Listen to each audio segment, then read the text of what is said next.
Hola,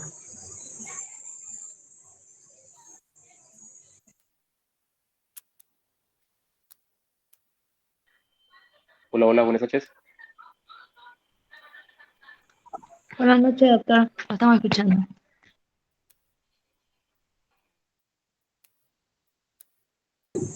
estamos escuchando, doctor.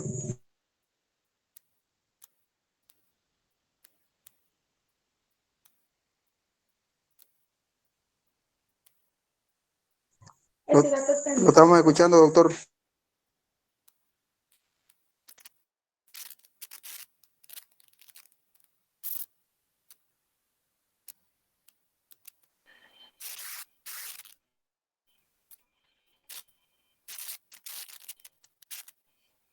Hola, hola, ¿me escuchan?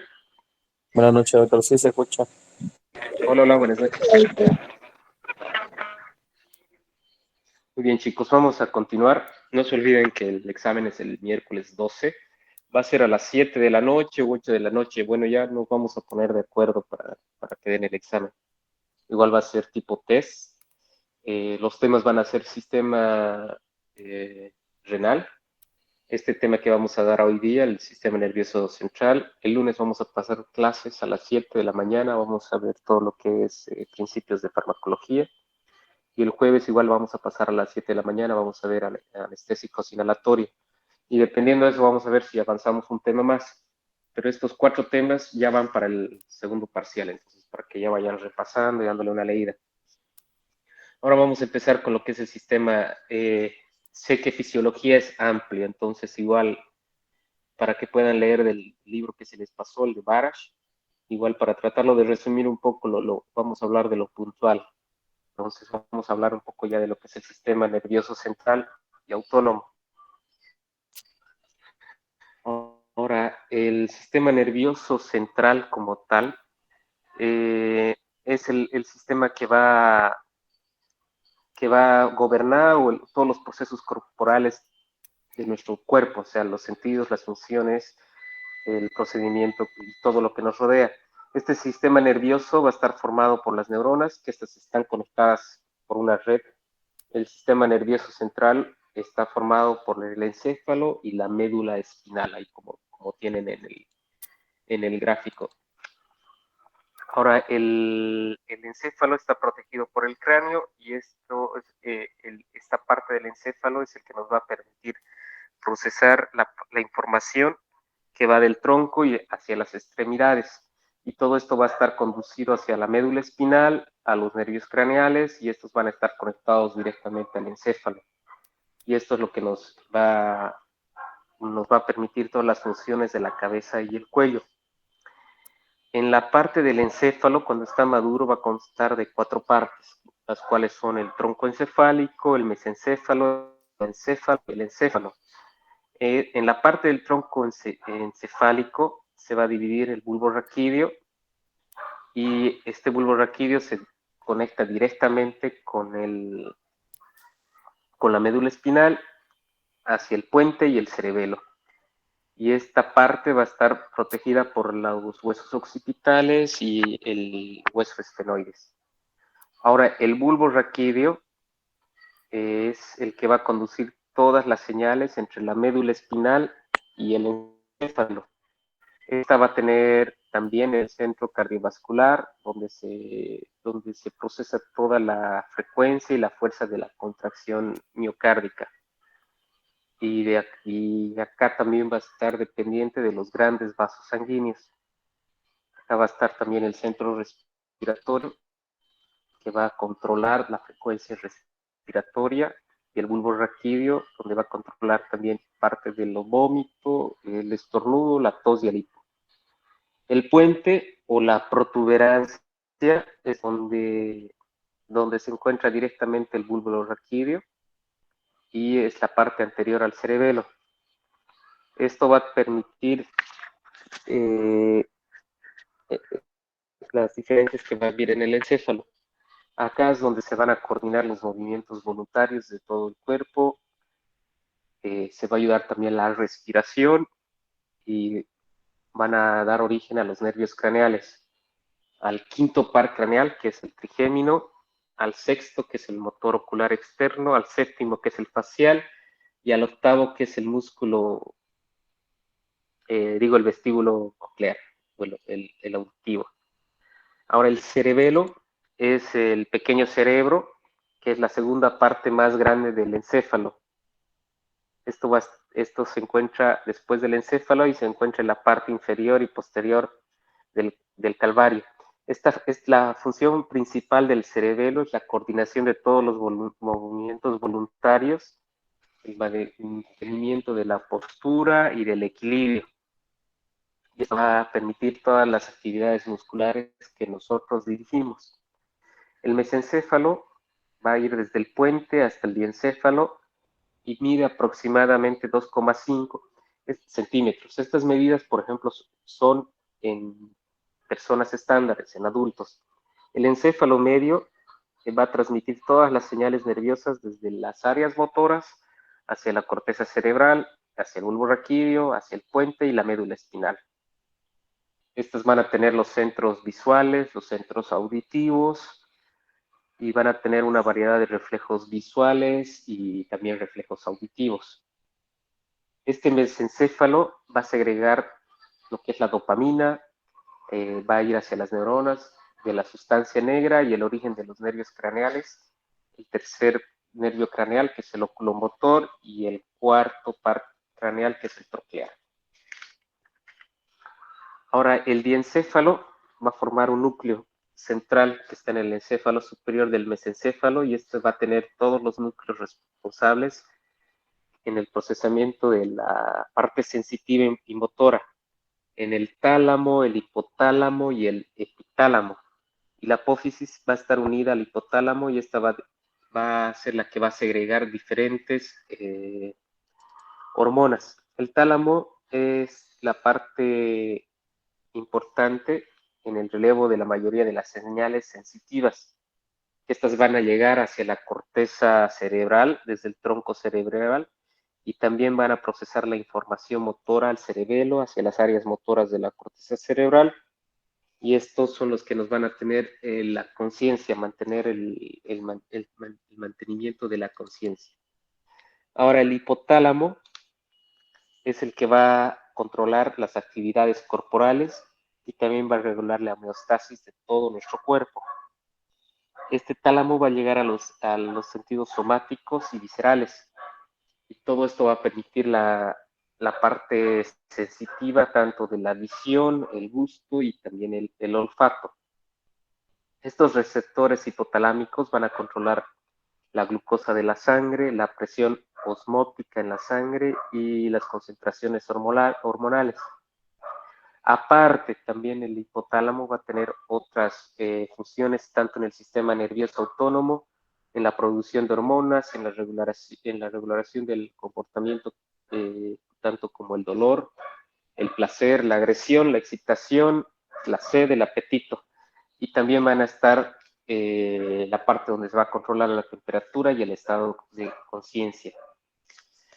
Y el cerebro es la parte del triencéfalo, donde va a estar un centro de la inteligencia que va a permitir a nosotros poder aprender, escribir, hablar, recordar y trabajar.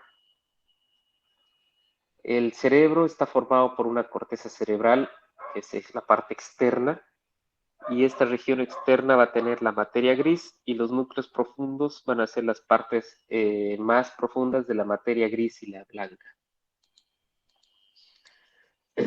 Ahora, en la parte del líquido cefalorraquídeo, es un líquido que es transparente e incoloro. No sé si en las prácticas, ya los que han podido ir y hemos hecho anestesia raquídea, bueno, no todos han podido ver, no todos les ha tocado, no sé si se acuerdan y vieron un líquido transparente como agua de roca, eso es lo que se describe en la bibliografía. Este líquido cefalorraquídeo es el que nos va a servir para amortiguar y proteger todo el encéfalo y la médula espinal, tanto de las lesiones químicas y de las lesiones físicas. Este líquido va a estar contenido en una combinación en las tres meninges. Está en la pía madre, aracnoides y dura madre, y específicamente está en el espacio subaranoideo. Los componentes principales del líquido cefalorraquídeo van a ser el agua, el oxígeno, la glucosa, y también tienen pequeñas cantidades proteínas, va a tener ácido láctico, urea, leucocitos. Este líquido cefalorraquídeo se va a segregar por las células epiteliales del plexo coroideo y va a ir desde el tercer al cuarto ventrículo. Más o menos la velocidad de infusión es de 0,4 ml por minuto, como está ahí en la diapositiva de 0,35 por minuto, hasta 500 ml al día. En el adulto sano, el volumen total de líquido cefalorraquídeo es de 150 ml, y estos 150 ml se van a renovar cada 3 a 4 horas. La presión aproximada es de 70 a 180 milímetros de agua, y la proteína total en el líquido cefalorraquídeo es de 50 a 60 miligramos por 100 ml.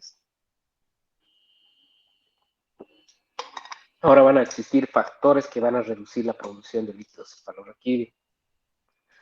Pueden ser algunos fármacos como los esteroides, los diuréticos, la baja temperatura corporal, la baja perfusión cerebral y la presión intracraneana.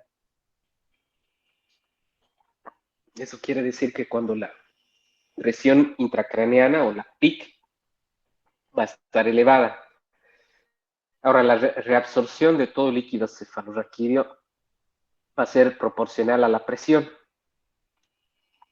Eso quiere decir que puede comenzar por unos 5 milímetros de mercurio y se puede elevar linealmente hasta unos 20 milímetros de mercurio, cuando esta presión de líquido cefalorraquídeo va a superar los senos venosos y la reabsorción se puede llegar a interrumpir.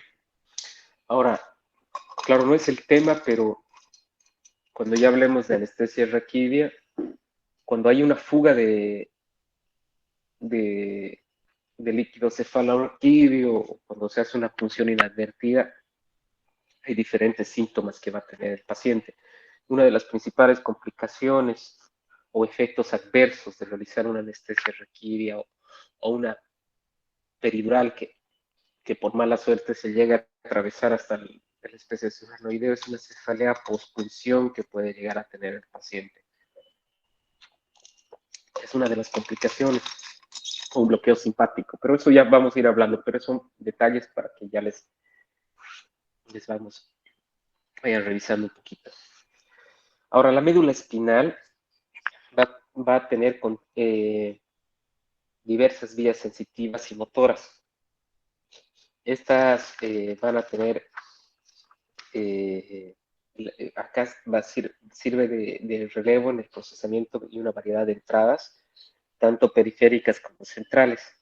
Esta médula espinal en el adulto aproximadamente tiene de 42 a 45 centímetros y el diámetro aproximado es de 1,5 centímetros, que es en la parte más ancha. Esto va a estar en la región cervical y va a abarcar los niveles vertebrales desde la C4 hasta la T1 aproximadamente. Ahora, la médula espinal va a estar rodeada de líquido cefalorraquídeo y esto a su vez va a tener, estas van a contener las meninges. No se olviden, desde afuera la pía madre, aracnoides, y desde adentro pía madre, aracnoides y dura madre. Todas van a estar dentro de este canal vertebral y van a tener una forma volada en la sección transversal. Y el bulbo raquídeo va en el adulto desde la L2 a la L4. Desde la L2 y L4 generalmente son en los niños o en los recién nacidos, donde va a terminar en el cono medular.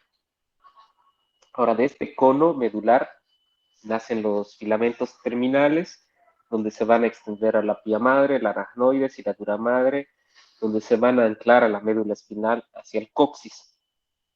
Ahora, la médula espinal tiene 31 segmentos, de los que van a salir 31 pares y de los nervios espinales a través de los orificios invertebrados. No sé si recuerdan o en la imagen que tienen, en esa imagen al lado izquierdo ven los orificios y por ahí salen los nervios.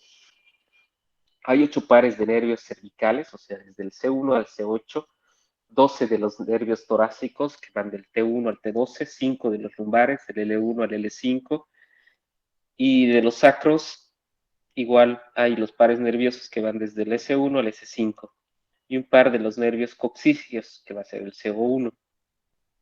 Esta médula espinal va a terminar en la vértebra L2, y todos estos múltiples nervios espinales van a llegar hasta L3, incluso hasta el coccígeo del CO1. Estos pueden atravesar todo el canal espinal y van a llegar hacia el agujero de salida. Aquí es donde se forma la cola del caballo o la cauda equina, dependiendo cómo tengan en las diferentes partes de bibliografía. Estas raíces nerviosas se van a conectar con cada nervio espinal hacia la médula espinal, y estas raíces dorsales, que son las posteriores, van a contener anexos sensitivos que van a conducir los impulsos nerviosos desde los receptores sensitivos de la piel a los músculos y los órganos de la médula espinal. A cambio, las ventrales, o sea, las anteriores, van a contener las motoneuronas que van a conducir hacia el sistema nervioso central y hacia la periferia. Estos cuerpos neuronales van a tener los nervios periféricos, y estos van a encontrar a los ganglios de las raíces dorsales y las ventrales. Ahora, el sistema nervioso autónomo es el que va a regular tanto los órganos, los sistemas, la liberación de las hormonas y la temperatura. Estos pueden llegar a incluir tanto la corteza cerebral, el hipotálamo, la amígdala, el tallo cerebral, la estrella terminal, la zona reticular intermediaria del bulbo. Acá van a estar las fibras aferentes. Estas fibras aferentes van a estar en los receptores tanto en los órganos viscerales, en viscerales sensibles al estímulo mecánico, químico y a la variación de la temperatura. El sistema nervioso autónomo se va a dividir en sistema nervioso simpático, que es el adrenérgico, y el sistema nervioso parasimpático, que es el colinérgico. Eso necesito igual que repasen, chicos, igual va a ser una pregunta de examen. Ahora, las funciones del sistema nervioso autónomo, como lo tienen en el gráfico, está ya dividido por los órganos, el tracto o el sistema. En los ojos, en la pupila o el cuerpo ciliar, cuando existe una estimulación simpática, va a haber una dilatación de la pupila, o sea que la pupila va a estar más grande. Esta va a admitir la luz para mayor agudeza o distancia. Ahora, el efecto de la estimulación parasimpática en el ojo va a contraer la pupila, va a proteger a la pupila de la luz brillante. Se contrae el músculo ciliar, lo que va a permitir el engrosamiento del cristalino, y con esto va a haber el reflejo de la acomodación. Ahora, en la piel va a estar situado tanto en los músculos pielorreactores, en los vasos sanguíneos periféricos, en las glándulas sudoríparas. En el efecto simpático, cuando haya un efecto de estimulación simpática, va a provocar que los pelos se pongan de punta, o sea, la carne de gallina, piel de gallina, que alguna vez todos han tenido o han visto.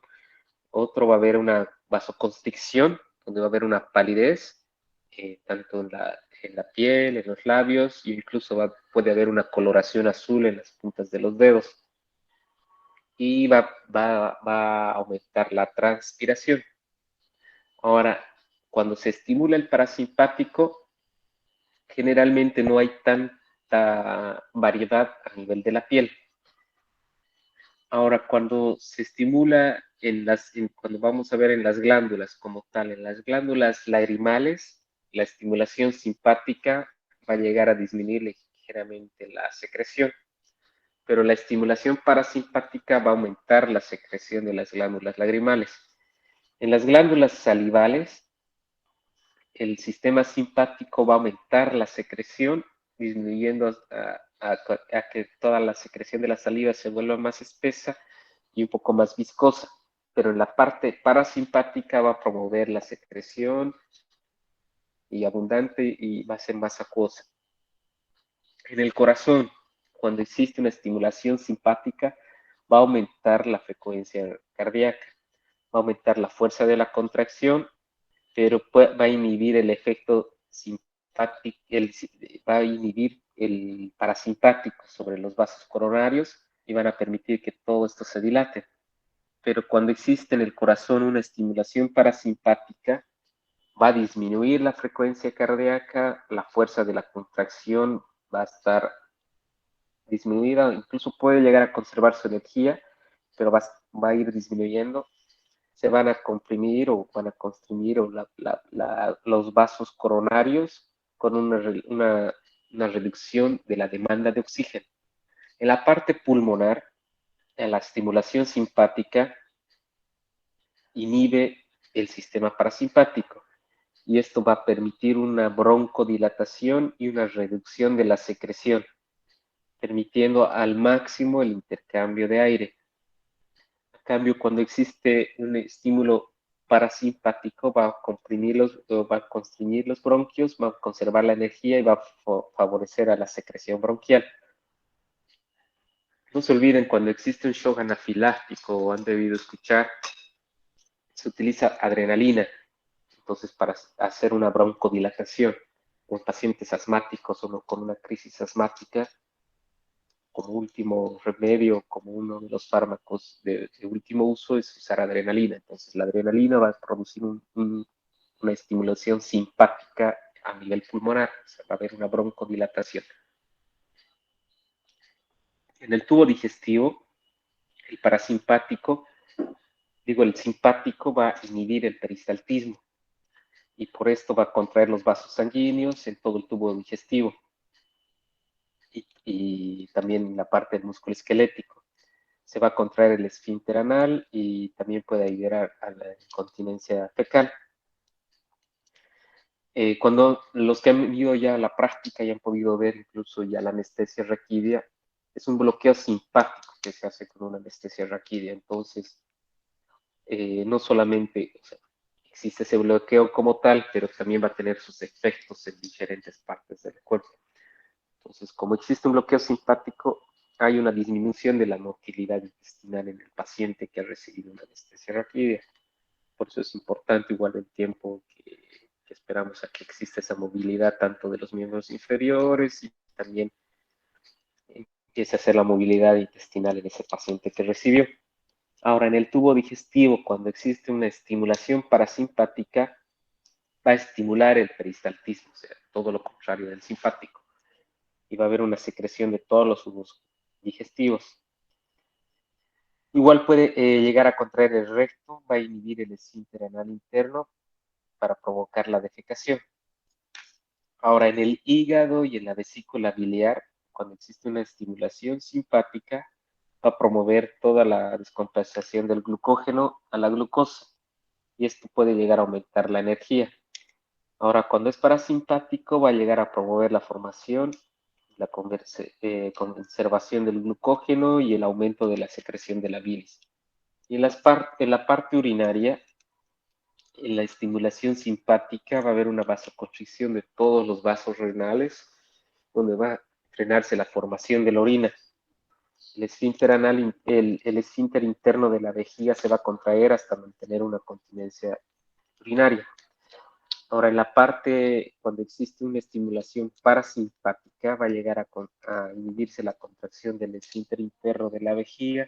Esto llega a contraer el músculo detrusor de la vejiga y va a provocar la micción. Ahora, en el aparato genital, en la estimulación simpática va a provocar la eyaculación y la vasoconstricción va a llegar a provocar una erección. Y cuando existe una estimulación parasimpática va a producir una congestión, erección de los tejidos eréctiles y de los genitales externos. Y en la médula suprarrenal, en la estimulación simpática va a haber una liberación de la adrenalina en la sangre, pero en la parte parasimpática no existe ese efecto o un efecto disperso. En la siguiente diapositiva están igual los gráficos de lo que hemos hablado, la parte didáctica para hacer un poco más. Es igual, si pueden memorizar o tal vez tengan la memoria visual más desarrollada, pueden aprender con eso igual. Lo más importante, no se olviden, corazón, pulmones son lo que más van a necesitar vía digestiva y urinaria. Entonces, repasen eso, que algunas veces van a estar igual en las preguntas para el segundo parcial. Ahora vamos a hablar un poquito de lo que es el sistema nervioso simpático, o sea, el sistema adrenérgico, no se olvide. En el sistema nervioso simpático se van a conectar los ganglios paravertebrales hacia las cadenas simpáticas y estas van a ir de derecha e izquierda. Estos ganglios paravertebrales se van a localizar en los plexos que van a rodear la aorta abdominal. Estas fibras simpáticas presinápticas van a formar el nervio esplásmico abdominopélvico y van a pasar hacia el tronco simpático y van a hacer una sinapsis con los ganglios vertebrales. Estas fibras simpáticas o posinápticas son las que van a llegar a inducir las actividades tanto vasculares, pilosas y sudoríparas. Algo importante, los neurotransmisores, que son la noradrenalina y la adrenalina, van a estar liberados a la circulación desde la médula suprarrenal, es donde se las va a denominar como una hormona. Estos cuerpos de los sistema nervioso simpático van a estar en la columna en intermedio laterales de la T1 a la L3 de la médula espinal, y estos van a estar organizados de manera somatotópica. Ahora, en el sistema nervioso parasimpático, que es el colinérgico, va a haber un eflujo parasimpático craneal y un eflujo simpático sacro. En el eflujo parasimpático craneal es donde se va a iniciar el tallo cerebral y sale hacia el sistema nervioso central por los nervios craneales del tercero, séptimo, noveno y décimo par craneal. Ahora, el eflujo del simpático sacro es donde se va a iniciar la porción sacra. Generalmente es de S2 a S4 y esos van a salir hacia las raíces anteriores de los nervios espinales sacros y de los nervios esplásmicos pélvicos. Ahora, este flujo de la porción craneal del sistema nervioso parasimpático va por el décimo par craneal, que es el nervio vago, neumogástrico. Se van a controlar todos los órganos torácicos y abdominales y la mayor parte de todo el tracto gastrointestinal, desde el esófago hasta la flexura cólica izquierda. Aparte, todo el resto del colon va a ser por un eflujo simpático sacro. Esta parte del nombre craneosacro se va a asignar al sistema nervioso parasimpático debido a que los cuerpos celulares, tanto presinápticos, se localizan en estos dos sitios, tanto del sistema nervioso central. No se olviden que esta inervación se va a dirigir de la cabeza desde las porciones craneales sacras del sistema nervioso parasimpático a todos los órganos pélvicos. Y del sistema nervioso parasimpático va a estar un poco más limitado, tanto las fibras presinápticas, que son más largas, que las postsinápticas, que son más cortas. Ahora, en la transmisión del sistema nervioso autónomo, la conducción nerviosa se va a iniciar por un potencial de acción. Este potencial de acción va a depender de la velocidad y esta velocidad depende de la cantidad de sinapsis, del diámetro de cada fibra nerviosa, del aislamiento neuronal y de la conducción saltatoria. Ahora, esta transmisión preganglionar va a ir desde el sistema nervioso simpático y del sistema nervioso parasimpático, que esta va a estar determinada por la secreción de la acetilcolina. Todo este sitio efector del sistema nervioso simpático va a liberar la noradrenalina y el sistema nervioso parasimpático va a liberar la acetilcolina. Esa última parte necesito que se la memoricen. Eso ya no solamente, como les dije, es parte de anestesio. Eso sí o sí lo tienen que saber. Toda la estimulación del sistema nervioso simpático va a liberar la noradrenalina y del parasimpático la acetilcolina.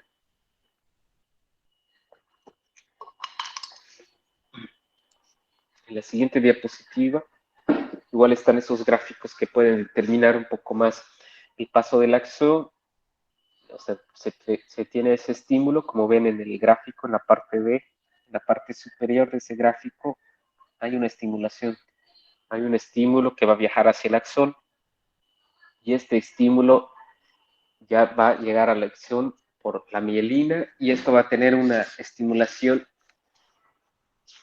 donde va a existir un estímulo tanto de la propagación de toda la corriente que va a ir desde hacia el canal donde va a haber este intercambio del canal de sodio. Va a salir tanto el sodio como el potasio. Va a haber los canales de sodio se van a llegar a abrir y esta corriente va a viajar desde los canales de sodio hacia el nodo hasta extinguirse completamente. Y esto va a llegar hacia el axón rápido. El axón rápido generalmente va de 100 metros por segundo. Ahora, esta corriente del axón puede ser una corriente que puede ser pasiva y puede llegar a influir entre los nodos. Ahora, esta estimulación de la corriente puede incluso saltar de nodo a nodo cuando van a hacer una conducción a saltos. Y esta corriente va a permitir que se activen los canales de sodio en todos los nodos para poder ampliar todo el seguimiento, como está en el gráfico del inciso D, donde pueden ver, dependiendo al estímulo, incluso el viaje del estímulo puede ser un poco más rápido.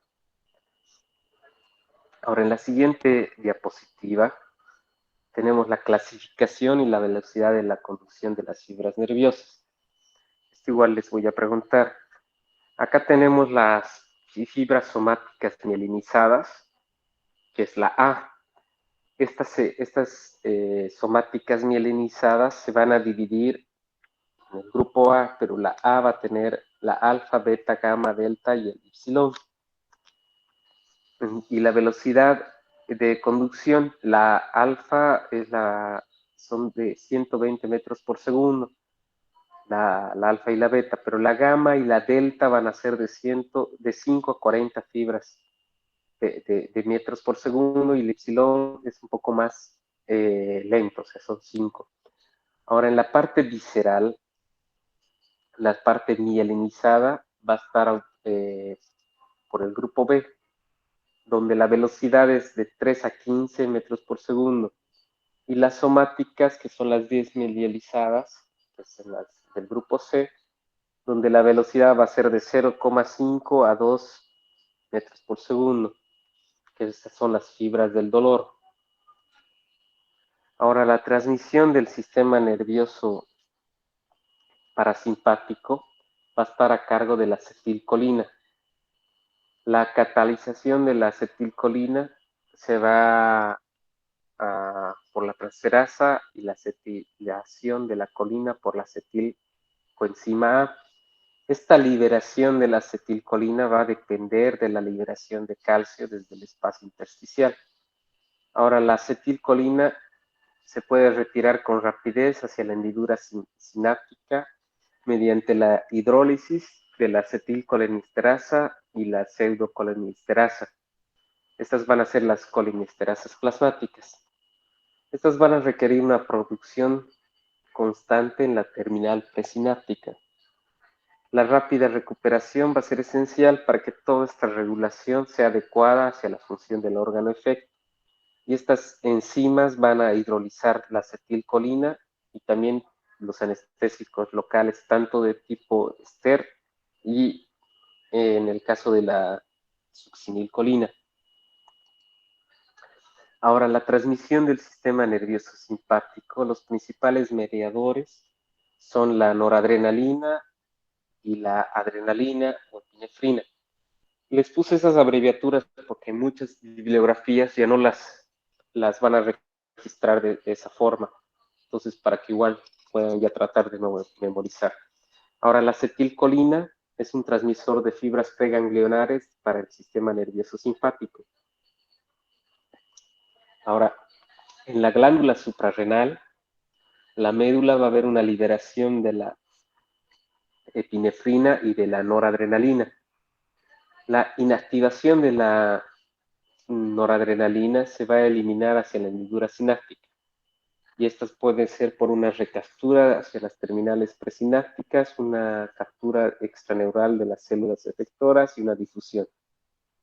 Ahora, la noradrenalina y la epinefrina se van a metabolizar por la monooxidasa, por los MAO, y el catelol o metiltransferasa, que va a ser el producto final, que va a ser el ácido valinilmantílico, y esto se elimina por la orina. Ahora, cuando la epinefrina y la noradrenalina se van a liberar hacia la circulación, se van a considerar como si fueran hormonas. En el hígado y en los riñones se van a metabolizar las catecolaminas exógenas y estas van a ser las que van a contener un mayor tiempo de acción. Ahora, los receptores colinérgicos son en la acetilcolina, va a estar mediada por los sustratos. El sistema nervioso parasimpático va a transmitir las transmisiones presinápticas del sistema nervioso simpático y una unión neuroefectora del músculo estriado. Y estas se van a dividir en muscarínicos. Los muscarínicos están en las terminales postganglionares del sistema nervioso parasimpático, dentro del músculo cardíaco y dentro del músculo liso. Va a haber una estimulación. Entonces, cuando existe una estimulación del parasimpático, va a haber una bradicardia, una broncoconstricción, una miosis, una salivación y aumento de la motilidad gastrointestinal.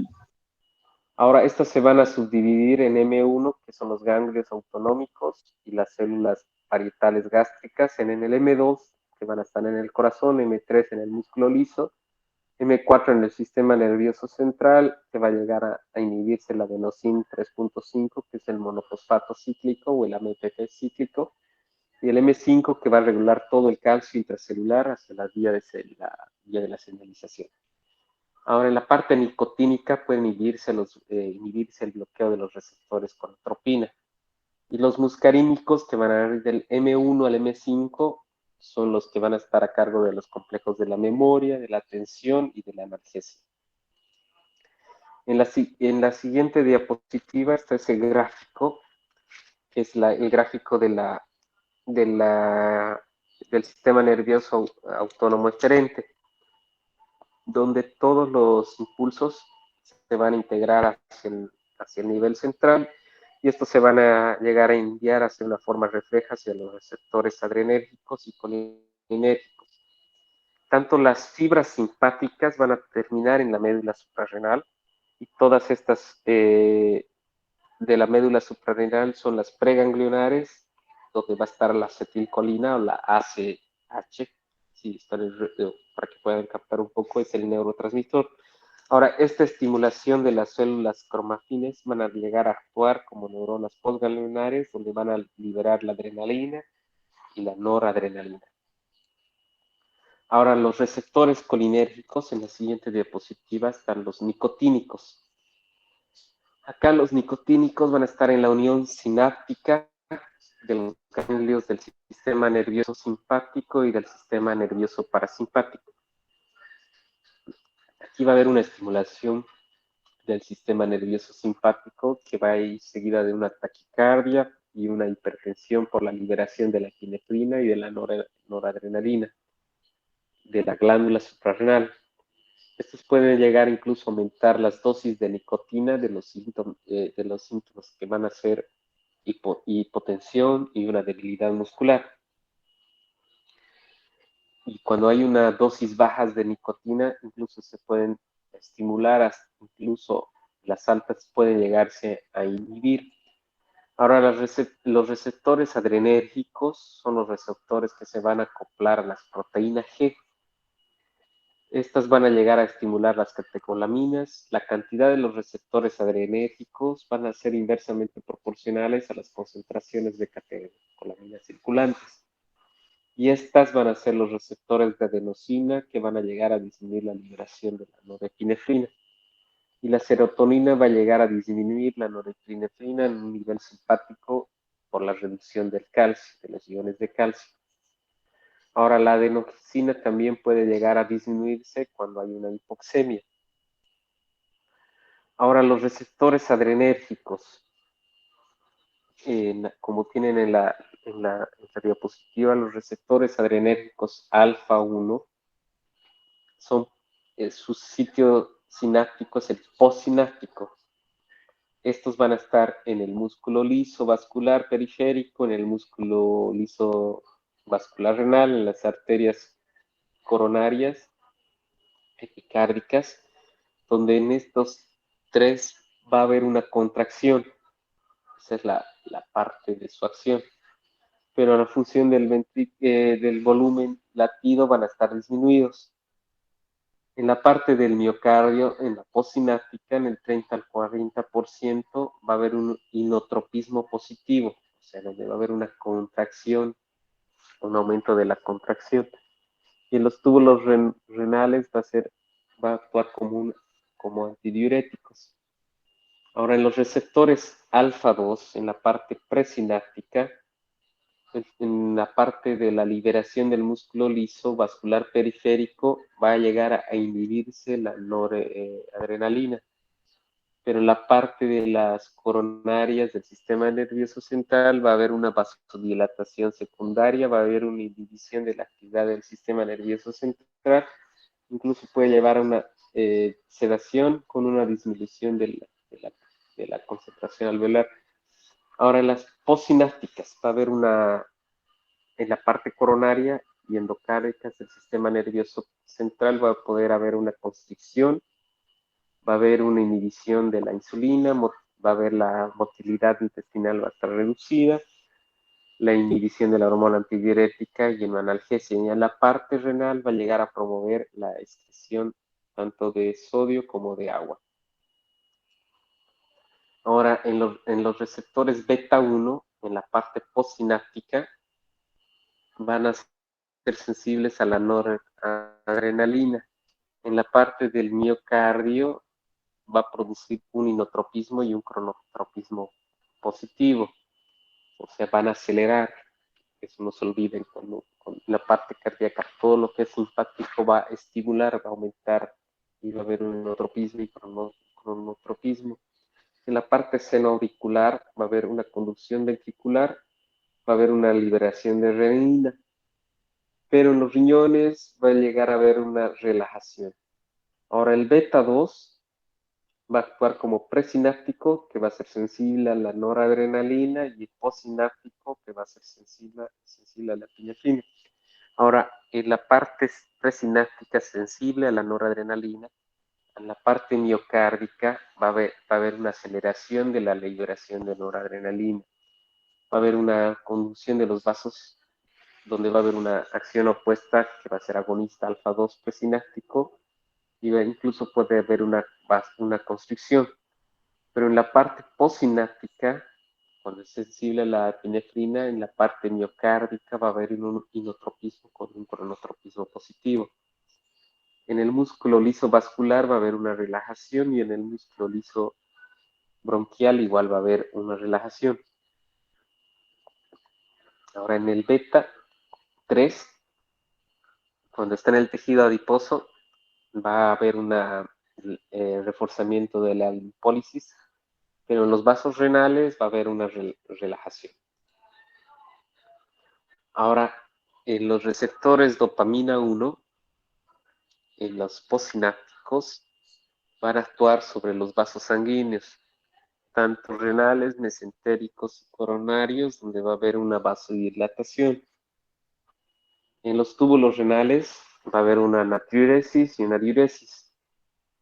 En las células juxtaglomerulares va a haber una liberación de renina, donde va a estar modulada por la diuresis, y en los ganglios simpáticos va a haber una inhibición del menor.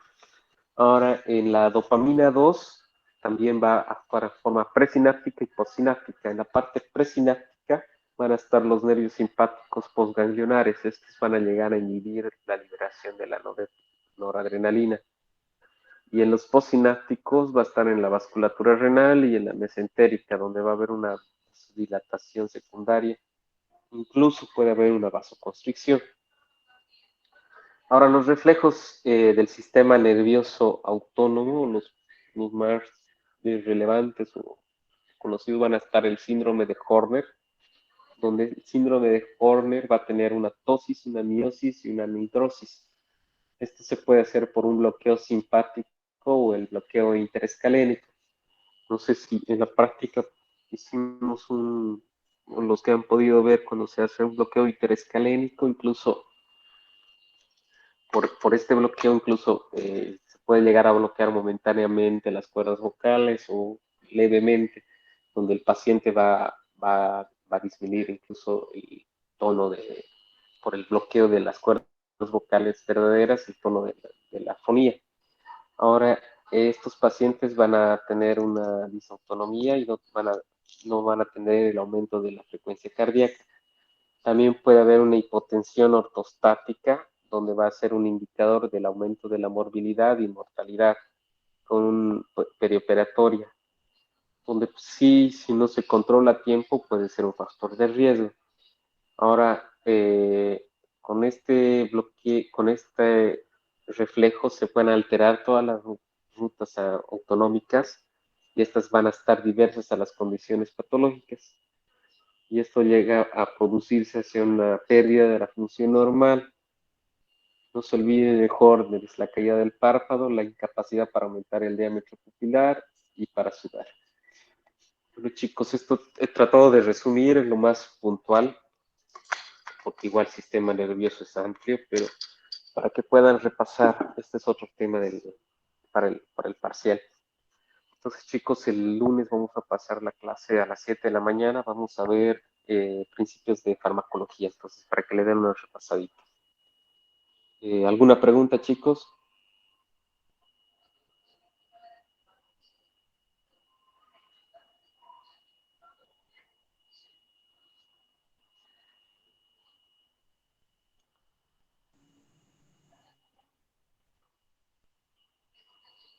Bueno, chicos, entonces nos vemos el lunes a las 7 de la mañana.